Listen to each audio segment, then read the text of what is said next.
Hello and welcome to this episode of Motor Trend's Head to Head. Today we've got something of a no-brainer comparison for a couple of reasons. The first is, check out how similar these two cars are. The Corvette ZR1 makes 638 horsepower, while the new SRT Viper makes 640. That's 2 more. The Viper makes 600 pound-feet of torque, where the ZR1 makes 604. That's 4 more. Very similar cars, plus they look alike. The other reason why this is sort of a no-brainer is because neither car has any brains. Zombies, look elsewhere. However, they do have what my British friends like to call bollocks, big, shiny, brass ones. Whose are bigger? I can't wait to find out.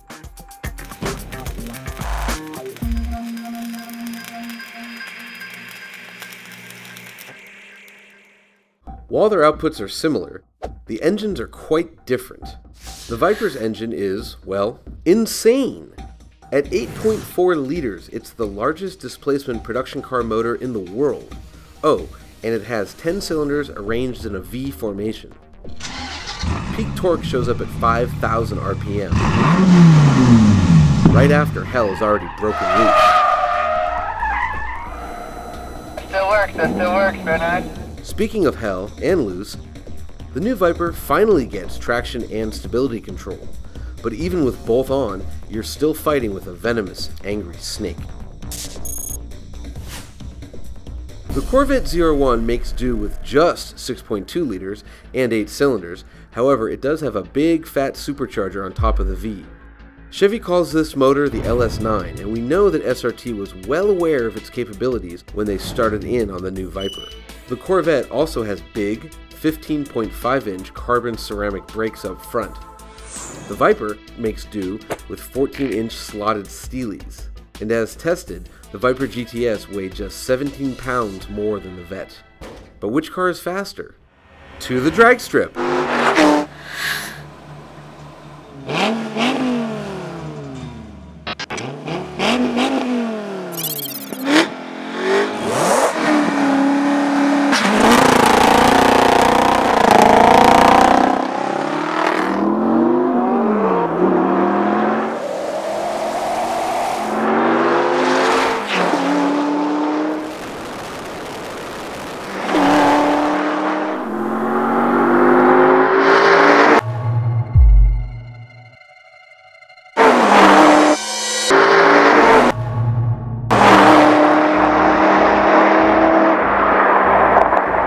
But how do these two monsters handle off the test track?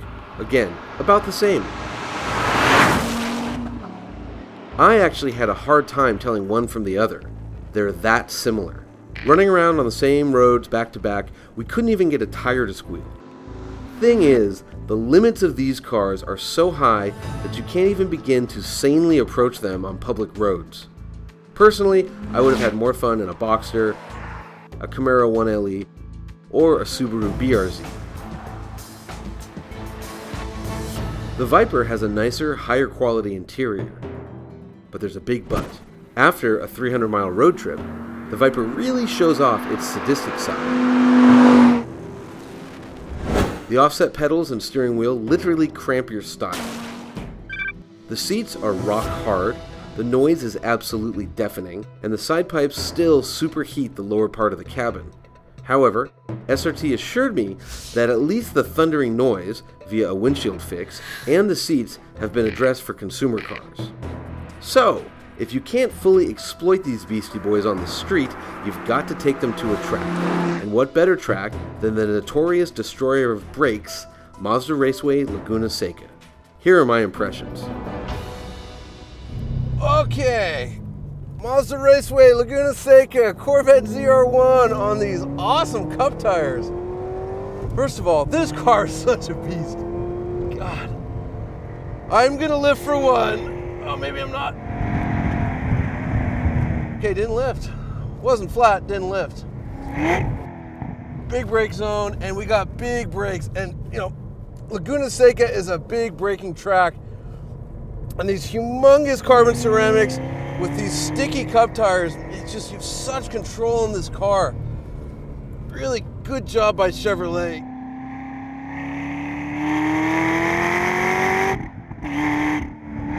can brake late, and you got it. And the grip is just otherworldly in this thing. So much different than on the street. 108 miles an hour, braking, probably coming faster. Into 5 tight, hang it out wide.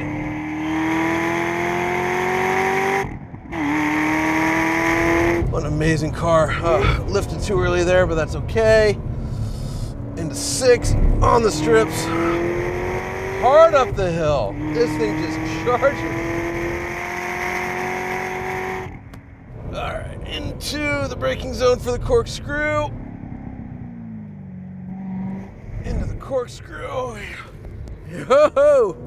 Jumped a little bit there. I've driven other ZR1s around Laguna Seca, but never with tires like this. Unbelievable. All right, final turn, gonna pit. Wow. What a machine. What a violent, fun, athletic machine. I just hope they build these forever. So much fun. What a car. All right, here we are. SRT Viper GTS going down the front straight at Laguna Seca. Oh, woo! So much power. This thing just lights up at 5,000 RPM. That's actually where max torque is. 8.4 liter V10 produces max torque at 5,000 RPM. It's just nuts. Oh, and it is a handful. This is not like the Corvette. This bounces more. Suspension feels a lot stiffer. There's a lot more work to go fast in this car than in the Corvette. And it doesn't have nearly the brakes nor nearly the grip of that ZR1. What's funny is that when you get near red line, there's a red snake face that lights up. Car wants to bite you. I'm actually surprised this thing doesn't punch you in the crotch when you get near red line.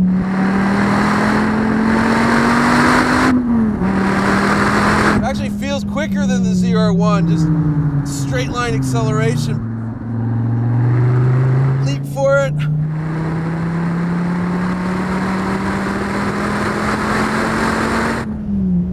So much power. All right, big brake for the corkscrew. Little nervous heading into the corkscrew on this thing.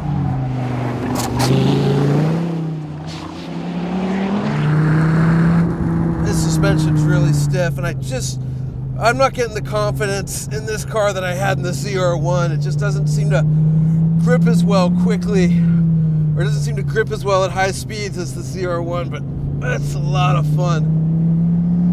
Oh, it's a lot of work too. What a mean car. What a mean, mean car. It really beats on you. Clearly, I preferred the Corvette, but what would a professional race car driver think? Time to bring in our in-house hot shoe, the great Randy Post. All right, we're in the Corvette ZR1 at Mazda Raceway, Laguna Seca. Flying over turn 1, tremendous power in the ZR1. It's a broader spread of torque than the Viper. It's an easier car to access the power. Turn 2, we've got better balance here, less understeer than the Viper. But you can miss that shift to third gear. It's not as accurate as shifter. Off of turn 3, Corvette puts the power down well, partially I think because it's softer. You can tell it's a more compliant suspension. Ripping up towards turn 5, over 120, tremendous braking capability. A little bit of dive, but great braking capability.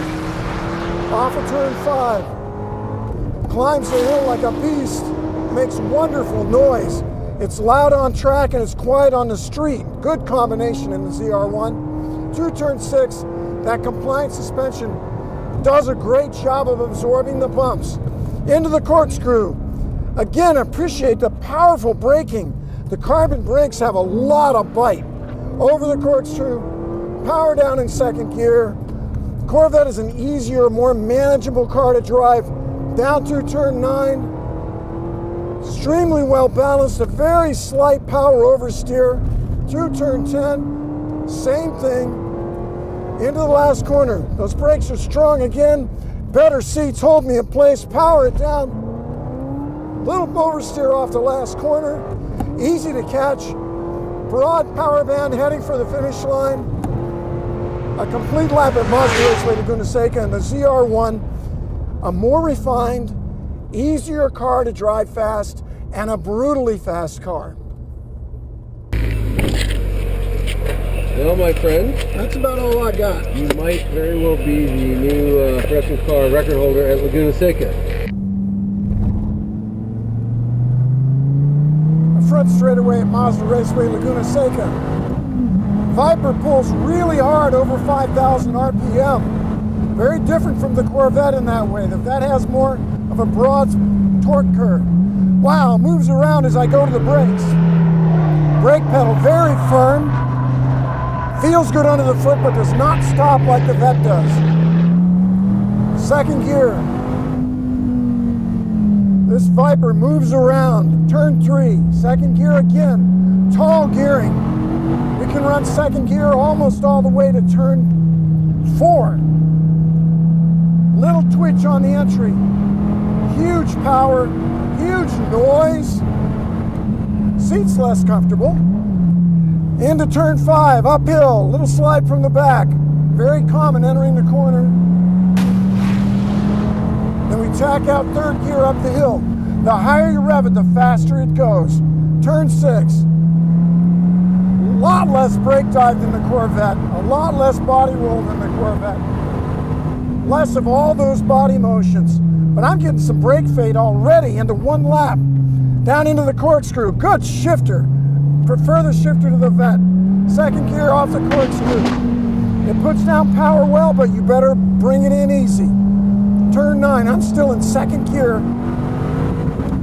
Up to almost 90 miles an hour in second gear. Back to the right. Very quick steering response. Quick ratio steering. Into the hairpin. We kick it in there, power down, and it just drives off. Up the front straight in the Viper. Tremendous acceleration across the finish line. A powerful, visceral, kind of wild and crazy ride. Fun car, less refined than the Corvette, faster in a straight line, but the Vet's a better handling car. That's a lot of work. Randy, you just set the production car lap record at Mazda Raceway Laguna Seca. You broke it by 0.2 of a second. Yes.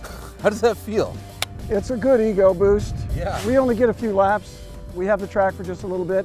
But as a racer, I wanted to take the top time. You got it. And it's like a win.